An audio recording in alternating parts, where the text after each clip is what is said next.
میں سپاہی بابر کے بارے میں سوچ رہا تھا۔ انہوں نے ایک اور غلطی کر دی۔ مجھے نہیں معلوم کہ اس کا خاتمہ کیسے ہوگا۔ وہ میرے بابا کے بھائی کی طرح تھے، مگر اب مجھے اس پر بہت افسوس ہے۔ بابا نے کہا یہ روایات کو برقرار رکھنے کا معاملہ ہے۔ نافرمانی برداشت نہیں کی جا سکتی۔ ہمیں خاموش رہنا چاہیے۔ یہ سنو، انصاف کی روایات آسمان کو تھام کر رکھتی ہے۔ اگر روایات کی خلاف ورزی ہو تو آسمان گر پڑے گا۔ روایات پانی کی طرح ہے، یہ تمام آگ کو بجھا دیتی ہے۔ روایات اور دنیا آپس میں اتنی جڑی ہوئی ہیں کہ بھیڑیا اور بھیڑ اکٹھے پانی پیتے ہیں۔ بابا بابا، ماشاء اللہ، مجھے تم پر فخر ہے میرے بچوں۔ بیٹھو بیٹھو۔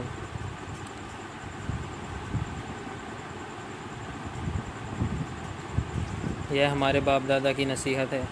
تم نے جو عبارت ہے، بتاؤ مجھے کہ تم کیا پڑھ رہے تھے؟ میں سپاہی بابر کے لیے پریشان تھا۔ آپ نے کہا کہ روایت کے بارے میں تھا یا پیروی کے بارے میں تھا؟ مجھے یہ سمجھ آ گئی، لیکن آخرکار آئربرز کو بچا لیا گیا۔ یہ معاملہ کہاں لے جائے گا؟ بیٹا، ہم مقدس مقصد کے راستے پر ہیں۔ نافرمانی ہمارے سفر میں خلل ڈالتی ہے۔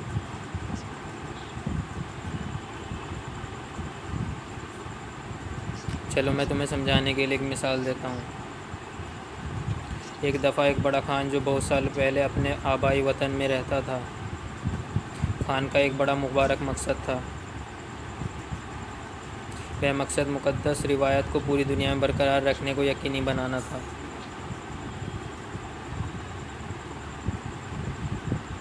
لیکن اس کے ماتحت جو سپاہی تھے، وہی آج خاص کر شکار کے حصول میں ہیں اپنے دن گزارتے تھے۔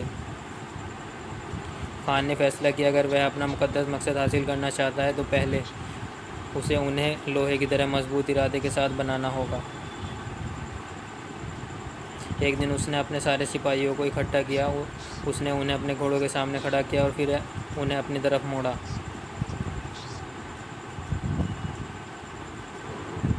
اس نے انہیں کہا کہ جس پر اتنا تیر چلایا جائے وہ اس چیز پر تیر چلائے، اپنی اس چیز پر تیر چلائے۔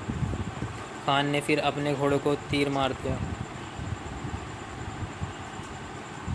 سپاہی حیران تھے، انہیں سمجھ نہیں آ رہا تھا وہ اس سے کیسے پوچھیں کہ اس نے اپنے قیمتی گھوڑے کو کیوں مارا۔ یہ ان کے لیے بہت مشکل تھا۔ انہوں نے اپنے گھوڑے کو سب سے بالا تر کر دیا۔ ان میں سے کچھ اس کے حکم کو تسلیم، لیکن کچھ اپنے گھوڑوں کو تیر مارنا برداشت نہیں کر سکے۔ وہ جلدی خان نے ان کو مار دیا جنہیں اپنے گھوڑوں کو تیر نہیں مارا۔ خان نے یہ کام ایک دو دفعہ اور کیا۔ جلدی ہی سپاہیوں نے سیکھ لیا کہ خان کے حکم پر عمل کرنا ضروری ہے۔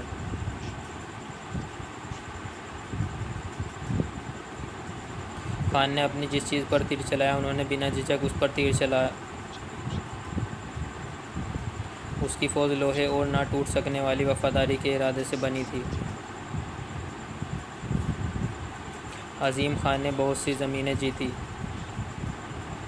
اس نے جہاں جیت حاصل کی یقینی بنایا کہ روایت ہر جگہ برقرار ہو۔